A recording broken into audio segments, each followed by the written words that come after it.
Okay, so ladies and gentlemen, this is the strangest security tape that I've ever seen. If you guys are ready, we're gonna read the story. Now, I work at a gas station in rural Pennsylvania. It's a boring job, but it's easy and it pays all right. A few weeks ago, this new guy started at my workplace. I'm gonna call him Jeremy. Now, Jeremy's weird. He's like 25, 26. He hardly talks. He's got the creepiest laugh that you've ever heard. And my boss and I have noticed this, but it's not been a problem. There's really not much we can do about it. Customers have never complained about him, and he's always done his job fairly well. That is to say, up until a few weeks ago. Anyway, that's when things started going missing. Employee theft can be a problem at any business that sells consumer goods, but there's only one person working at a time at this gas station. I mean, it's a pretty small place. So about 2 weeks ago, my boss started noticing that we were short on motor oil. At first, it was a few containers at a time, then entire shelves and boxes from the back room. Pretty soon, entire shipments would be gone the day after we got them, and it would always be right after Jeremy's shifts. Now, my boss had checked security cameras and the tapes from every single night when he worked, but he could never really catch the guy in the act. Jeremy would lock up at closing, and the motor oil would be gone the next day. Now, my boss usually takes the tapes home with him to try and catch Jeremy stealing, but his daughter had a softball game last night, so he asked me to watch the tape for him. He offered to pay me overtime as well, under the table, so obviously I took that offer. Now, there are 3 cameras, so he gave me 3 different tapes to check. I figured it would be a long night, but I'm trying to save up for vacation, so I really needed the money. I took the tapes home, popped them in the old VCR, and I just sat back. 2 days ago, the last time he worked, Jeremy started at 4 p.m. Everything seemed pretty normal at first. He counted up his drawer, switched off with the girl who was working before him, and waited for a customer. The first person who came in was Mrs. Templeton. The timestamp on the video read 4:03, regular. She picked up her cigarettes and a newspaper, paid with a 20. Nothing unusual here. The next customer was some local guy named Ron. He drives a motorcycle, usually comes in every few days. Filled up his tank, got a bag of beef jerky, paid with his credit card, then left. The next was some guy in a cowboy hat. Never seen him before, but we get plenty of strangers passing through, just like any gas station. He got $40 worth of diesel fuel, paid with a $100 bill, and went on his way. Sat back, sighed. The only thing more boring than doing this job is watching someone else do it. Well, my boss's offer was enough to keep me watching though, so I left the tape on. Everything seemed pretty normal, and I had the feeling that if Jeremy was stealing the motor oil, he knew we were suspicious of him by now, so I didn't expect him to be dumb enough to let us catch him on camera. Things stayed boring and routine until about 5 o'clock. At 5:03, Mrs. Templeton came back in. Now, she must have forgotten something, but she didn't. She bought the same pack of cigarettes as before and the same newspaper. She paid with another 20. Now, that was odd, I thought to myself, but then again, she's a little absent-minded. I thought Jeremy should have told her that she already got her smokes, but there's no rules against selling somebody the same thing twice. That's when Ron came in again. He bought another tank of gas for his motorcycle again, and I later checked the outdoor camera because I thought maybe he had another car he wanted to fill up. But then he bought the same pack of beef jerky. He paid with his credit card again. No big deal. I figured this was just a weird coincidence. Mrs. Templeton is forgetful, and Ron probably owns more than one Harley. That's when the guy in the cowboy hat came back in. Felt a chill run down my spine. Don't get diesel. Don't get diesel, I found myself whispering to myself in the empty living room. But he did. He got $40 worth of diesel fuel and paid with another $100 bill. Every move he made was identical to his first visit, right down to the way he scratched his nose before he walked out. Either this guy is rich, owns a lot of trucks, and just moved into town, or something really bizarre is what's happening. I kept watching. Every customer for the next hour was the same as before. Every single one. I was seriously freaked out, and then at 6:03, Mrs. Templeton just walked back in. She bought her cigarettes and newspaper again and paid with a 20 again, and I thought I was just going to lose it. I only watched another half an hour before I started fast forwarding through the rest. It was all the same. Every customer would come in at the exact same times, exactly 1 hour apart. Now, I know what you're thinking. That sneaky mofo Jeremy has messed with the tapes. He's run a loop of his first hour of business over and over, but that wasn't the case. There are windows around the cash register area, that the camera covers, and I watched the sunlight fade as time ran on. Jeremy's routine wasn't looping over. He swept, mopped, and restocked and did all his duties exactly like how you'd expect. But the same customers just kept coming in. I was panicking at this point. Something was seriously wrong with what I was seeing, and I had no explanation for it. I skipped ahead to when he locked up and walked out to his car. He hadn't stolen anything, but I kept watching, just to make sure. I fast-forwarded one last time to about midnight. Then, at exactly 12:03, out of nowhere, Jeremy's face pops up on camera. I don't mean he moved his head into view. I mean that 1 second the store was empty. The next second, his face was all I could see. He wasn't looking at the camera. He was looking at me. I was sure of it. I screamed and fumbled for the remote. By the time I grabbed it, he was gone, just as soon as he had left. One frame he was there, the next he wasn't. My hands were shaking like crazy, but I popped in another tape. The other indoor camera shows the back area, by the cash register, and I would be able to see how he got up to put his face in the camera like that. I skipped ahead to 12:03, but there was nothing. I would have been able to see him standing on a chair or something on this tape, but he wasn't there. I didn't see him enter the store at all after he left. It's like he wasn't really there. He doesn't know the security code either, and no alarms were triggered the night after he locked up. What I did see, however, was that at 12:03 the motor oil just vanished off the shelf. All of it. Same as Jeremy's face. 1 second it was there, the next it wasn't. I turned that tape off and went to bed, but I didn't get a wink of sleep. My body's exhausted right now, but my mind is racing. Like, the tape was undoubtedly, the creepiest thing that I'd ever seen. It's just...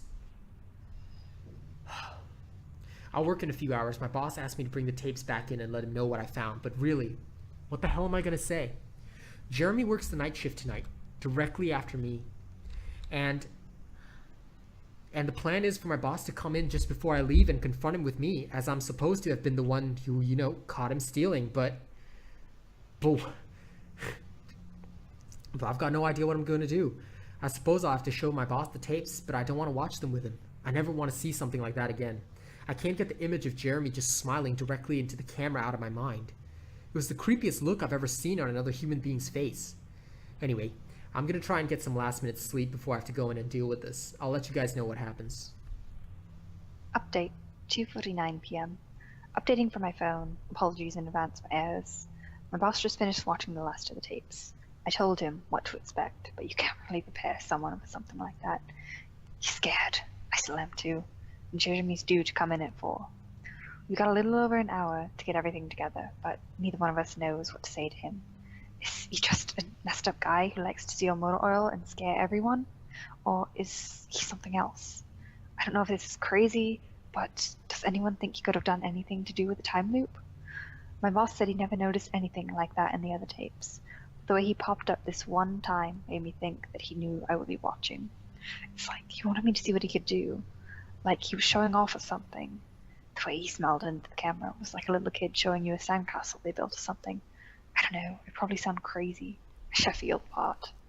I'm going to talk to my boss some more. We have to calm ourselves down, figure out how to handle this. I'll update again tonight, but I have a really bad feeling about how this is going to play out.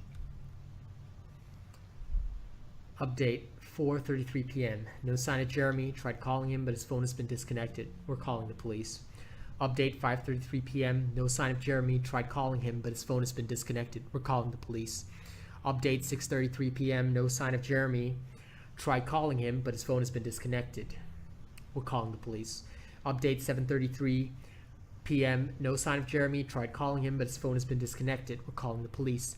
Update, 8:33 p.m. No sign of Jeremy. Tried calling him, but his phone has been disconnected. We're calling the police. Update, 10:58 p.m. Holy shit, holy shit, holy shit, holy shit, holy shit. I just got home and I saw my previous updates. Things make less sense now than ever. Here's what I can tell you. I went to work. Jeremy never showed up. My boss and I decided to call the police, as you're well aware. When I picked up the phone to call, though, the sun went out. I shit you not, that's what I thought happened. Apparently, I blacked out for exactly 5 hours because when I looked at the clock, it was 9:33. I think I got stuck in Jeremy's time loop. And then I snapped out of it because when I looked at the clock, it was 9:33. Whoa. I'm sorry. I think I got stuck in Jeremy's time loop. But listen, that's when things got really weird. My boss was right next to me when I blacked out, ready to corroborate my story to the cops. When I came to, the phone was in my hand, but it was dead, not even a dial tone. My boss was still right there, but he wasn't moving. He was standing up, but frozen. I looked at the clock again, and it wasn't moving. The second hand was stuck on the 12. It was 9:33 exactly. The clock on the register, computer screen, wasn't moving either. My phone was frozen. There was even a customer at the register waiting for my boss to get him cigarettes. I'm betting that would have been his 5th pack of the day. I got the fuck out of there. I didn't lock up, I didn't turn the lights out, and sorry guys, I didn't grab the security tapes to upload onto the internet. Believe me, that was the last thing on my mind. The gas station is on a major highway and the cars were parked all along it. Except that they weren't parked, they were frozen. The people inside were sitting still as wax statues. I got in my car and prayed that it would start. Thankfully it did. About halfway home, time started up again. The static from the radio turned into music like it's supposed to be, and from what I could tell by listening to the host talk in between songs, no one noticed the time freeze or whatever it was. I was the only one. Well, I'm sure Jeremy noticed as well. I still have no clue where he is or what he's doing. I'm hiding in my room and calling the police again in the morning. I don't know if I ever got through to them before, or if I did, whether they took me seriously. I'm scared for my life at this point. I'll update tomorrow if I can. Final update, 10:33 a.m. I finally fell asleep last night around 4. I have no idea how I did it. I guess exhaustion finally got the best of me. This morning, I woke up to my phone ringing. It was my boss. He'd been calling me since about 6. He woke up when time turned back on last night and immediately called the cops. They came by to see what was wrong, and he told them everything. The police around here are all small-time guys. They were more concerned with the missing motor oil than anything, but my boss figured he would take it. 1 second.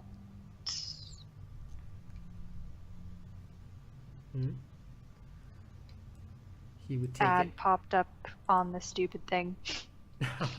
Okay, so as long as he had their attention, they decided to go looking for Jeremy. Now, we keep all our employees' applications on file, and since Jeremy just started working here, his was easy to find. They checked the address on it and headed over to his house. You're not going to believe what they found. The address Jeremy listed on his application was an empty parking lot. It was just an empty lot, or at least it is now. There used to be a house there, but it burned down in 1993. Now, being a small town, almost everyone remembers that fire. A family of 4 used to live there, way back when, but rumor has it that they had an estranged son that they never really talked about. What I can say is that, after the insurance investigation, the fire was ruled an arson. And the entire house was soaked in oil and torched with a Molotov cocktail. The entire family was sleeping when it happened and none of them survived. They never really caught the guy who did it. Rumor has it that they tried to contact the estranged son, but no one could ever find him. Anyway, my boss called and told me this. And I freaked out. Then he asked me to come to the gas station. What, are you crazy? I said, but he assured me that the cops were there with him. Then he dropped a bomb. The FBI were also in town, and they were going to talk to me, one way or another, so I might as well come in. It was about 7:15, and I wanted to go back to bed, but I figured I wouldn't be able to sleep much more anyway, so I went down. 4 men in suits greeted me and told me to have a seat. We went over everything 2 or 3 times until I got all the details down. I told them about Jeremy, the security tape, last night at work, everything. Finally, as I finished, one of the agents said, "Oh Christ, we got another one on our hands." Then they made me sign a bunch of papers saying I wouldn't tell anyone about what happened, so I can't say much more. I might be breaking the law just posting this. So now I'm home and I'm not sure what to do with myself. That agent's words just keep playing over and over in my head, It's just gonna haunt me for the rest of my life. But anyway, I've got to go, guys, because I've got some errands to run today, and then I have to go into work to pick up some tapes. See, my boss and I think this new guy Jeremy is total creep, but we think he's stealing motor oil, and I've got to watch the security footage to see if I can catch him doing it. Now, I've got better things to do, but my boss is paying me overtime, under the table, so because I'm trying to save up for this vacation so I can really use the money. It should be pretty simple, the oil always goes missing right after his shifts. I figure just watch the tapes, catch him in the act, and that'll be that. So, ladies and gentlemen, we hope you enjoyed that story. If you've got some other pastas that you want us to read, just don't forget to comment, and of course, like, share, and subscribe, and we will see you all on the next one.